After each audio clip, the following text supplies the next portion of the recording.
సెన్సెక్స్ లో మనం last weekly analysis చేసాము. బ్రేక్అవుట్ తర్వాత మంచి మూమెంటం వస్తుంది అన్నాము. 2300 పాయింట్స్ అయితే మూమెంటం ఇచ్చింది. నెక్స్ట్ వీక్ కూడా 1500 పాయింట్స్ మూమెంటం అయితే పెండింగ్ లో ఉంది. ప్రజెంట్ మనకు వీక్లీ చార్ట్ లో inverse head and shoulder pattern కనిపిస్తుంది. మండే సెన్సెక్స్ ఎలా ఉండబోతుందో చూద్దాం ఒకసారి. ప్రెసెంట్ ప్రైస్ యాక్షన్ అయితే చాలా బుల్లిష్ గా ఉంది. ప్రస్తుతం ప్రైస్ యాక్షన్ అనేది హయ్యర్ హైస్ ఫామ్ చేస్తుంది. ఈ ప్యారలల్ లైన్ ని సపోర్ట్ అండ్ రెసిస్టెన్స్ గా ఫాలో అవుతుంది.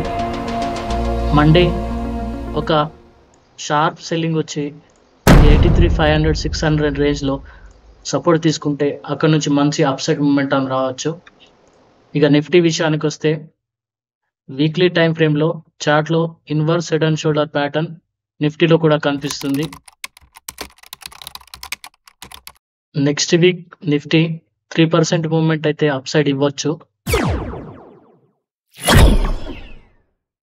మండే నిఫ్టీలో ప్రైస్ యాక్షన్ చూసుకుంటే ఇటువంటి బుల్లిష్ మార్కెట్లలో ఒక డిప్ కోసం వెయిట్ చేయాలి. మండే ఇంపార్టెంట్ లెవెల్ 25,600 ఇక్కడ ప్రైస్ యాక్షన్ చూడాలి. In case Monday gap down అయితే 25,450 460 రేంజ్ లో ప్రైస్ యాక్షన్ చూసి ట్రేడ్ చేయాలి. Huge gap up and gap down లో ఖచ్చితంగా ప్రైస్ యాక్షన్ చూడాలి.